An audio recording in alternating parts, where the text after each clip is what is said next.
nos sentamos a la mesa y comemos. Con ese enemigo salimos y con ese enemigo entramos. No así el diablo. El diablo no es omnipresente. Amén. Si el diablo está por allá en cualquier país europeo en este momento, él no puede estar aquí con nosotros. Mientras que la carne camina con nosotros a donde vamos. Por eso es que no se le puede dar lugar a la carne. Renunciar al pecado y a la impiedad y a los deseos mundanos. No reine pues el pecado en vuestros cuerpos mortales, para que no le obedezcamos a través de las concupiscencias.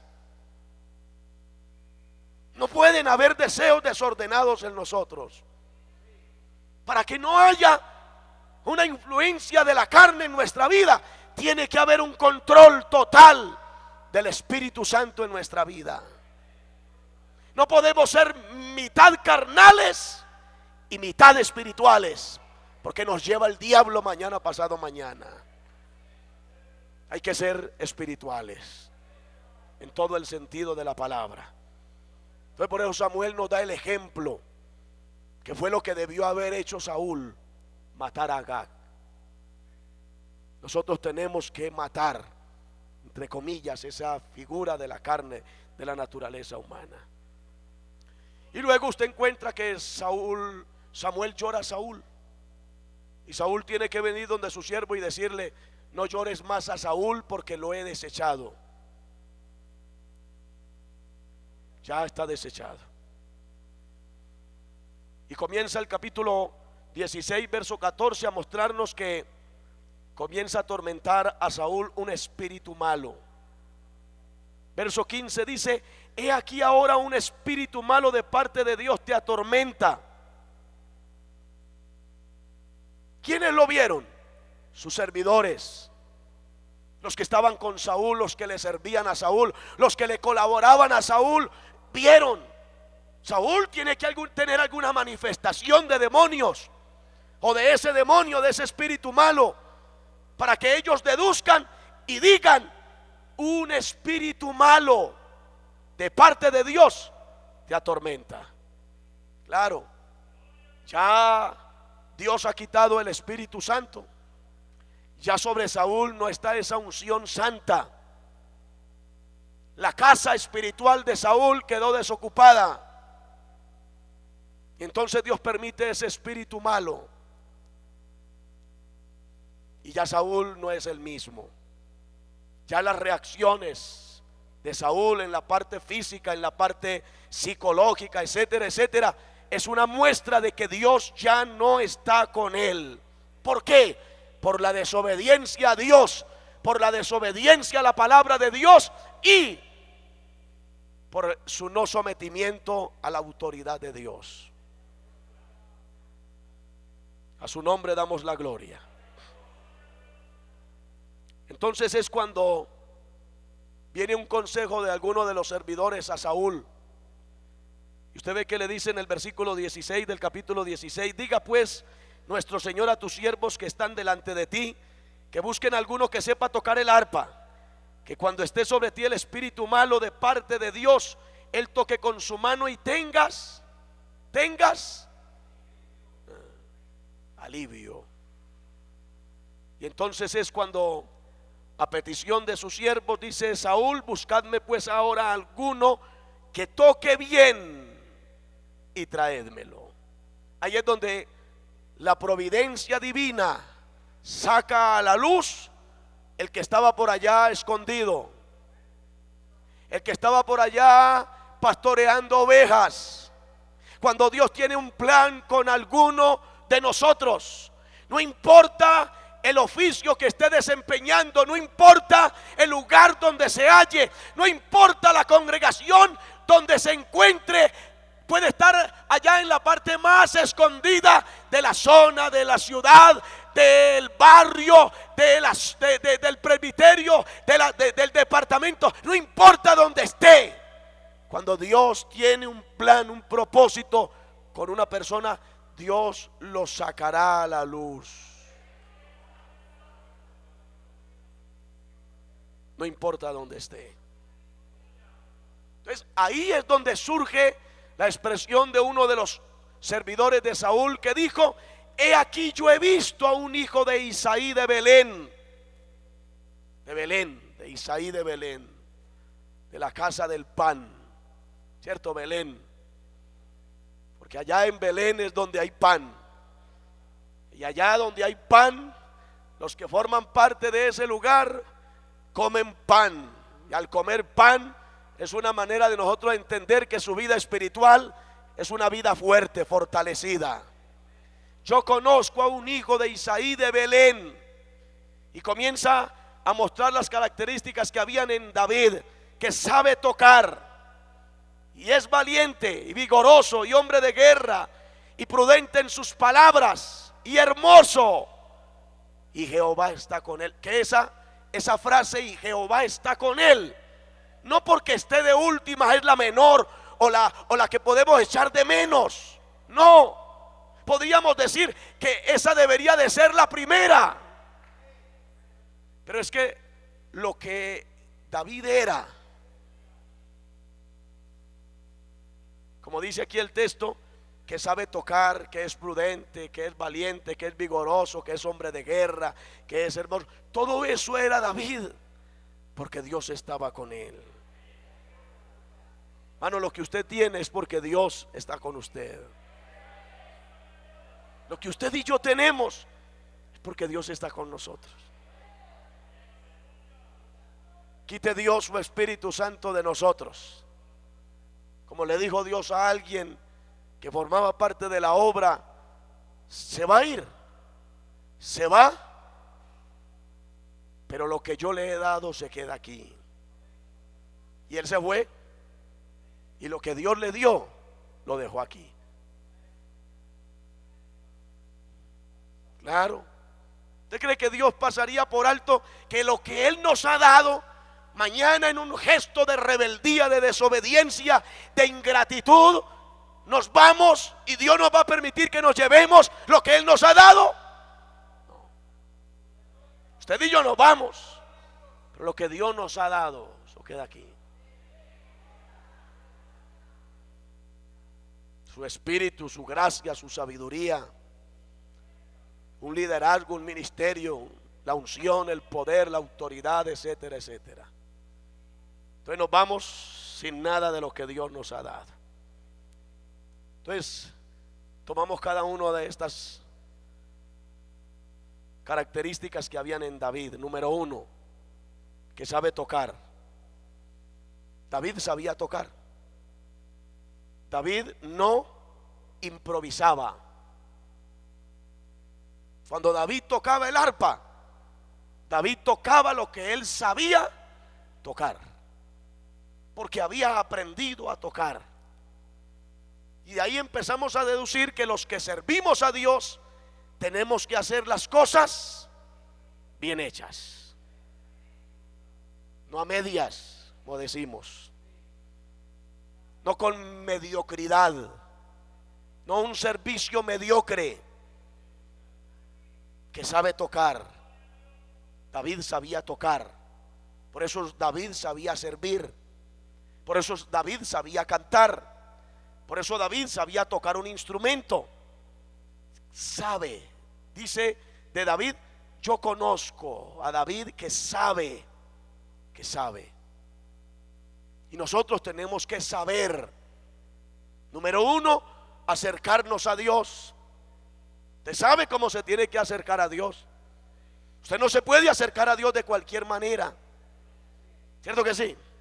Usted sabe cómo tiene que servir a Dios. Usted sabe cómo tiene que orar.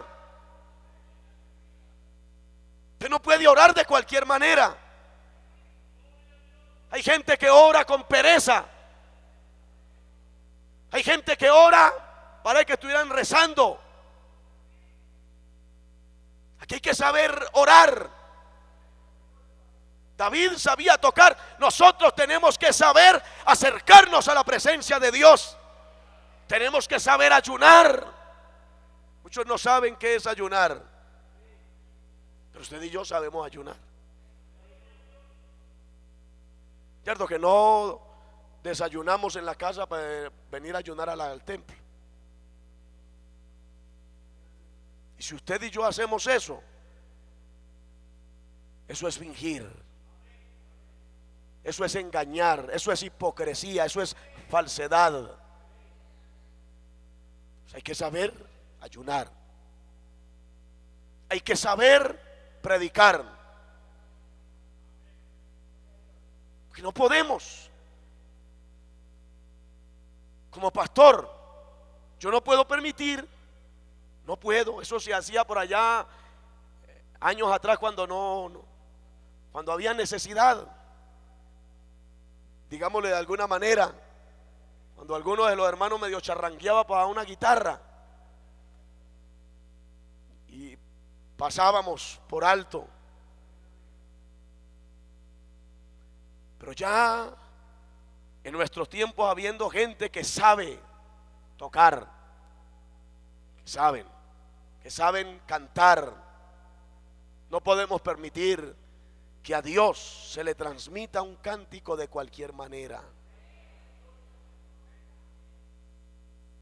Para eso ellos tienen que sacar tiempo para ensayar. Ellos tienen que sacar tiempo, y como pastores hay que exigirles, por ejemplo en una congregación, a los que tocan y cantan, hay que exigirles: reúnanse, oren, y aparte de orar, prepárense, capacítense para que en un culto toquen bien y canten bien, y no darle a Dios cualquier canto, de cualquier manera, de cualquier forma, cualquier adoración. David sabía, en este caso, tocar, cantar. Nosotros tenemos que saber, no solamente orar, ayunar, tenemos que saber doctrinar. O sea, tenemos que saber doctrina. Yo no creo que haya aquí en medio de nosotros un líder que no sepa qué es doctrina, que le preguntemos por las diferentes doctrinas que la Biblia nos enseña después del levantamiento de la iglesia, en ese orden cronológico, y no sepan. No puede. Usted tiene que saber doctrina.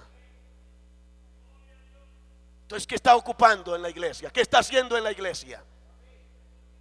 Un pastor que se pare en un púlpito y de pronto hable del levantamiento de la iglesia, el rapto de la iglesia, y de ahí no pase, porque no sabe qué sigue, qué acontecimiento sigue después del rapto.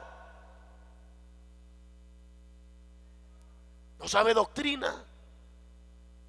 Quiere decir que no sabe palabra. ¿Por qué no sabe doctrina? Porque no escudriña la Biblia. ¿Por qué no escudriña la Biblia? Porque factiblemente ha sido un negligente, un perezoso. Entonces no sirve, no sirve. Por eso usted ve que San Pablo a Timoteo, hablando de los que quieren servir en la iglesia, dice que deben de ser puestos a prueba primero para servir en la iglesia. Puesto a prueba. Y si pasa la prueba como ujier, como líder de cualquier labor o servicio en la congregación, si pasa la prueba, si ahí muestra que ya sabe orar, que sabe ayunar, que sabe asistir al culto, que sabe adorar, que sabe alabar, que sabe predicar, que sabe evangelizar, que sabe doctrinar, que sabe ganar almas, que sabe pelear las batallas de Dios, que sabe ofrendar, que sabe diezmar. Digo, no sabe aquí. Porque usted puede saber aquí ofrendar y diezmar, pero si usted no ofrenda ni diezma, usted es un ladrón o una ladrona. Entonces, ¿qué está haciendo aquí con nosotros?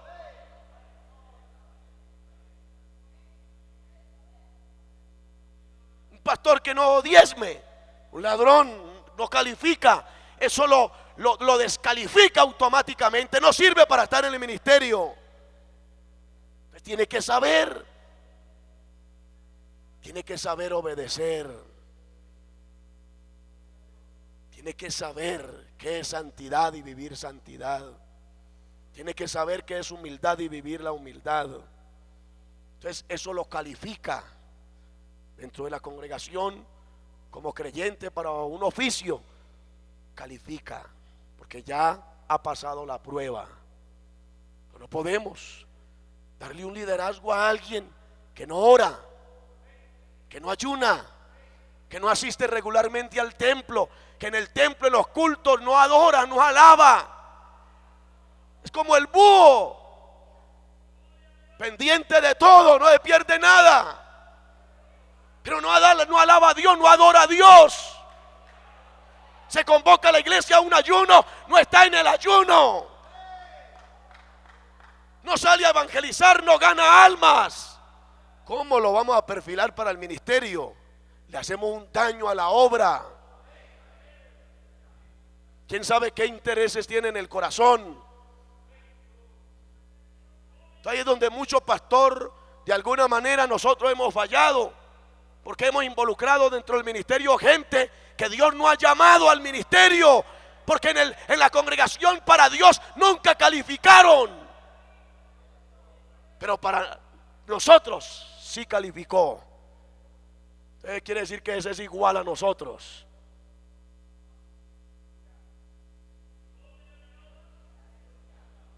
¿Sí?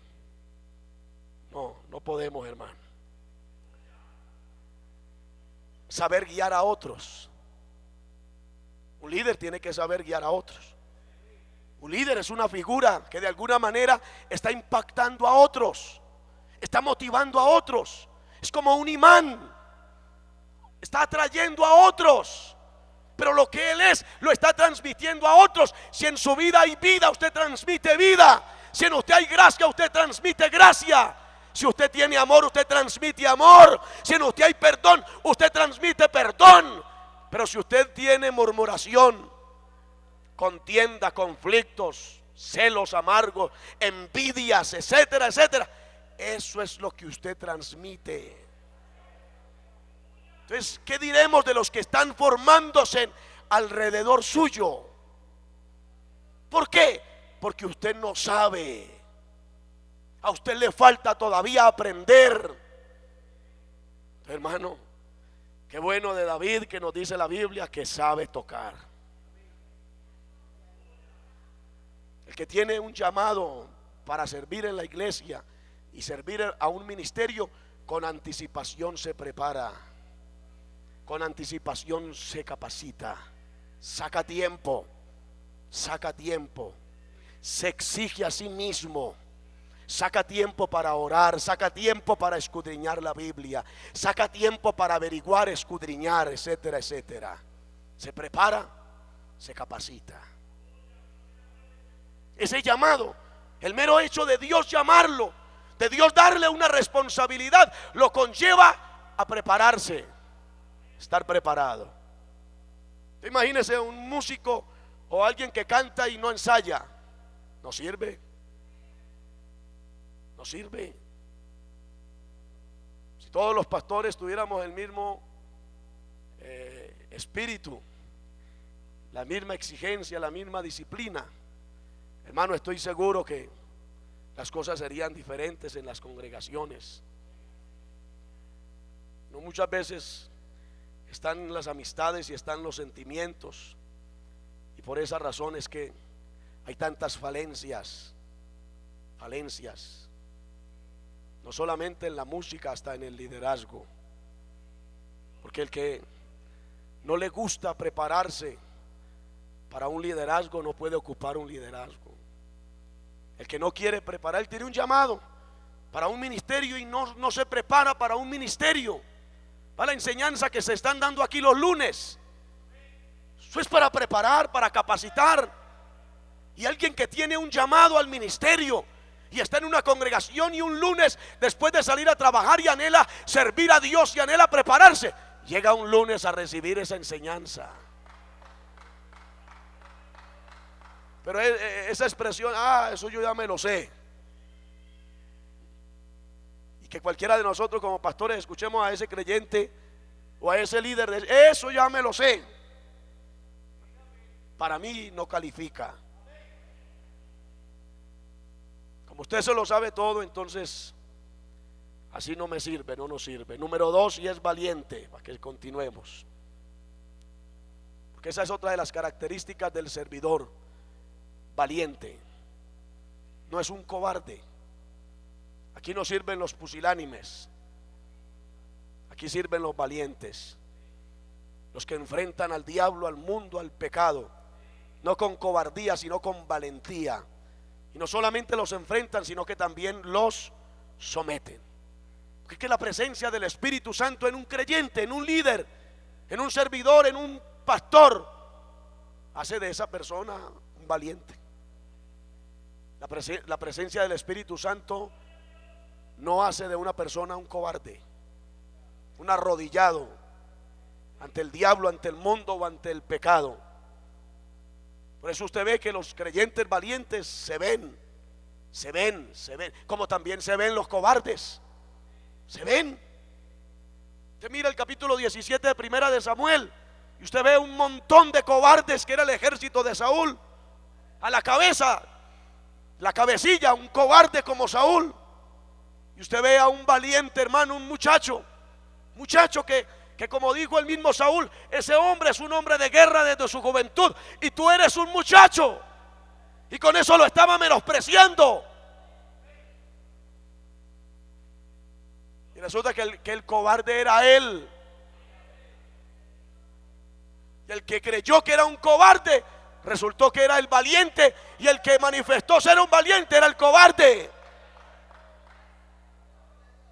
Si algo hace el Espíritu Santo en nosotros, es formar no pusilánimes, para que mañana nos arrodillemos ante el pecado, que seamos unos arrodillados de la mundanalidad. No, Señor. Si algo impregna el Espíritu Santo en nuestra vida, es valentía. Hombres y mujeres valientes, que entendemos que de Cristo hemos recibido una autoridad, y a través de esa autoridad espiritual sometemos, como dijo Cristo: he aquí os doy potestad de hollar serpientes y escorpiones y sobre toda fuerza del mal, y nada os dañará. Os doy potestad, os doy autoridad de hollar, de pisotear, de someter serpientes, escorpiones, y agregó: y sobre toda fuerza del mal. Y dijo: y nada. El creyente lleno del Espíritu Santo no lo daña nadie, ni nada. Número 3, sigue diciendo: y vigoroso.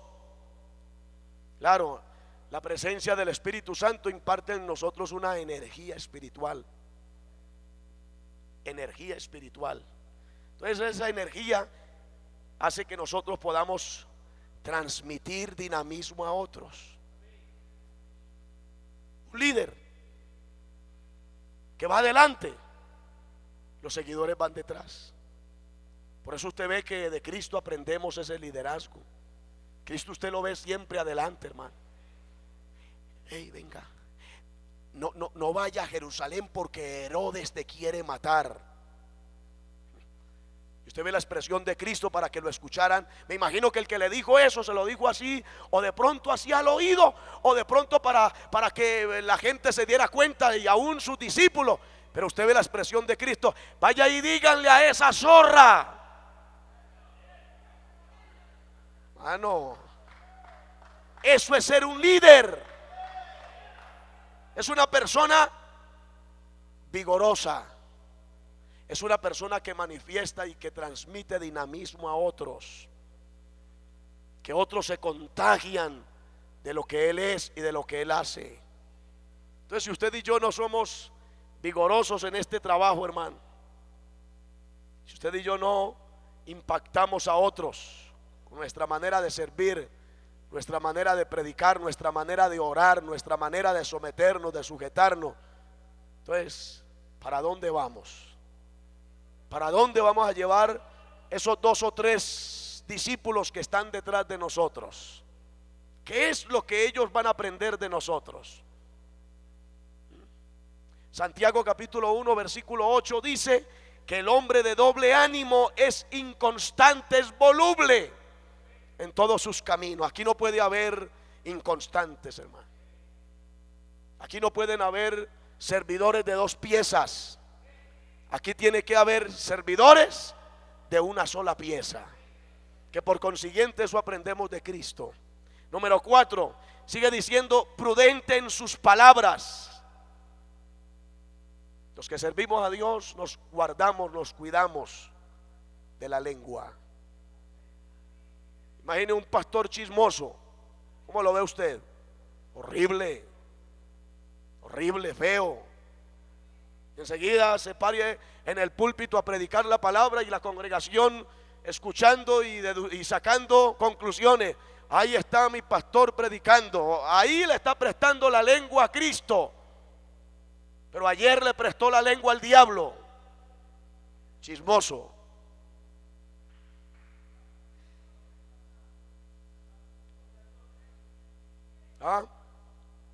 Que usted como líder, los que están alrededor suyo lo tengan como un chismoso, como una chismosa. Lo califica, hermano, eso lo descalifica. ¿Qué le aconsejo yo? Entregue el liderazgo y vaya y rinda su lengua, sacrifique su lengua. ¿Cuánto tiempo? Yo no sé, eso es un proceso. Hablamos por allá dentro de 2 o 3 años. Usted haya rendido toda esa lengua totalmente a Cristo. Y que usted aprenda qué hablar, dónde hablar, cómo hablar, delante de quién hablar. La vida y la muerte están en poder de la lengua, dice la Biblia.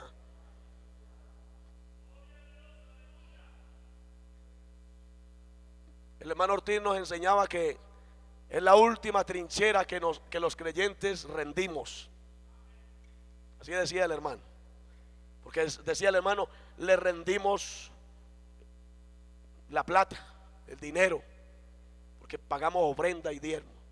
Le rendimos nuestra vida, le rendimos el hogar, hasta el punto donde invitamos al pastor: pastor, haga culto en la casa. Yo invito a los vecinos y para que hagamos culto. Le rendimos el hogar.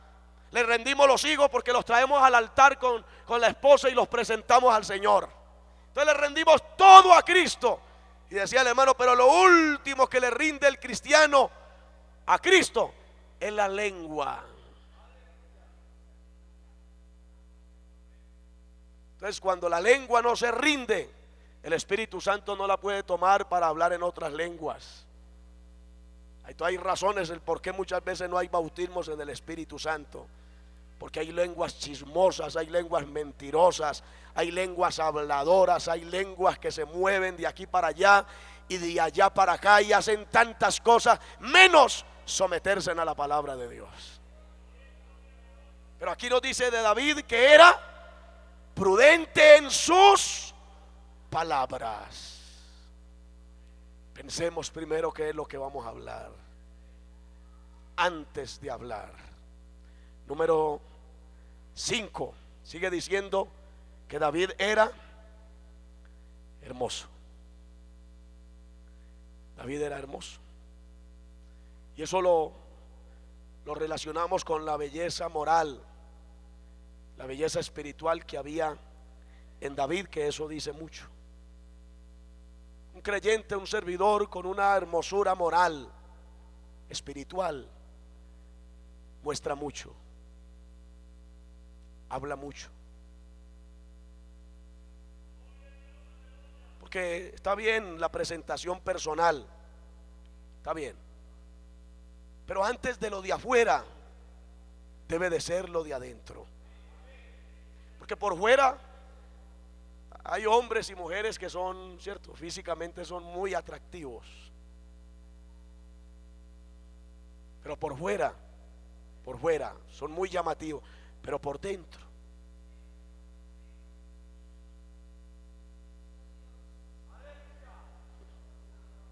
Amén.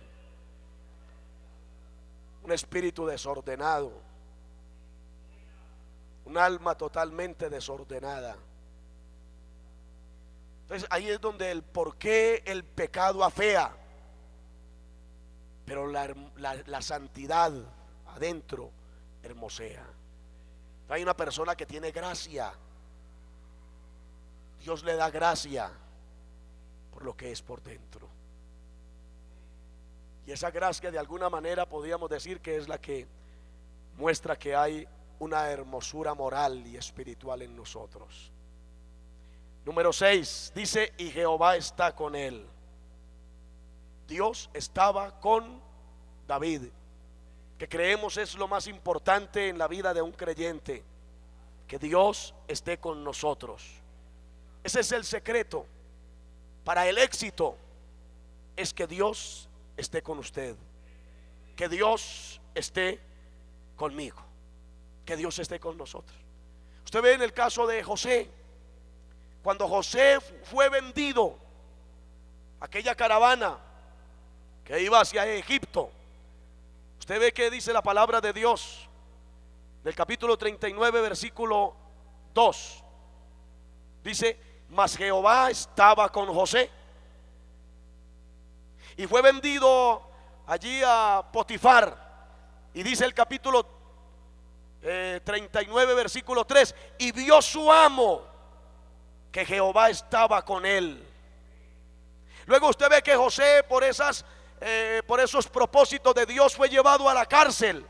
Pero dice el capítulo 39 verso 21: pero Jehová estaba con José en la cárcel.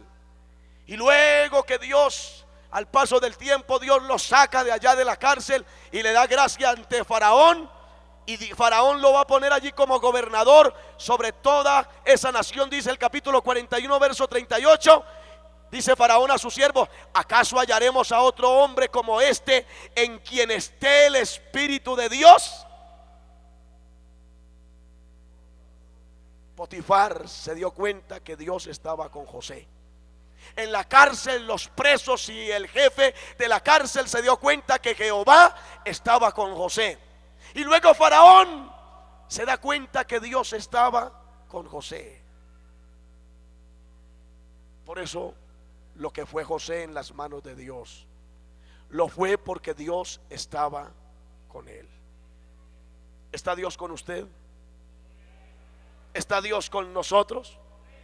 Entonces tienen que haber estas y muchas otras características en nuestra vida.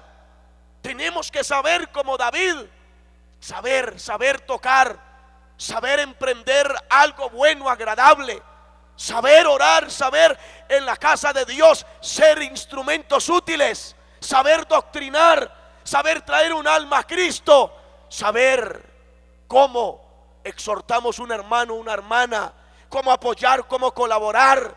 Tenemos que ser como David, valientes en este camino, en este servicio. Tenemos como David que ser hombres y mujeres fuertes, vigorosos, no pusilánimes, no endebles, no arrodillados. Tenemos que tener un carácter prudente, sabio, una manera de nosotros poder mostrar que la palabra nos ha cambiado, nos ha transformado y está operando en nuestra vida una formación como Dios quiere, como Dios anhela. Pero también tenemos que tener una hermosura en nuestra vida moral, en nuestra vida espiritual, que cuando usted se le acerque al sexo opuesto, usted pueda transmitir lo que usted es, lo que usted tiene, y que el sexo opuesto pueda ver de usted no una mujer ni un hombre inmoral, un hombre o una mujer que teme a Dios, que tiene temor a Dios y que respeta. Pero también tenemos que ser como David, hombres y mujeres en cuyas vidas la presencia de Dios esté constantemente. De lo contrario no servimos para este servicio. Vuelvo a preguntar: ¿está Dios con nosotros? Si Dios está con nosotros, póngase de pie y dele gracias a Dios. Dios y Padre, gracias. hemos compartido tu palabra.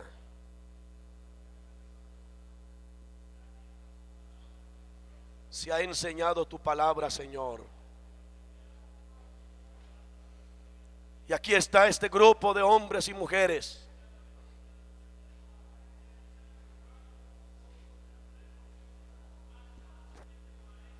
que están desempeñando un servicio en tu obra.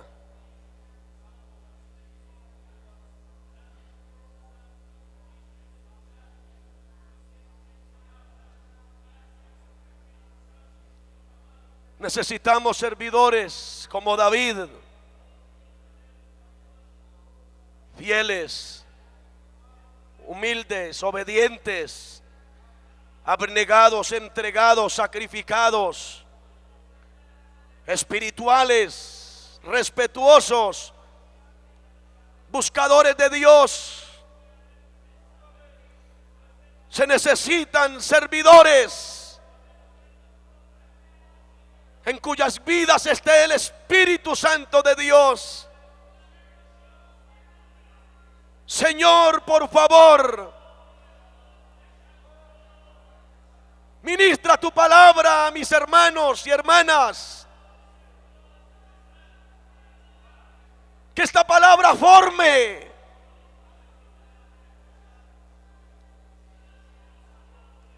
Que esta palabra, Señor, llegue a lo profundo de nuestra vida, de nuestro ser. Se necesitan verdaderos servidores comprometidos con tu obra, con tu palabra, para que no sirvan de cualquier manera, de cualquier forma.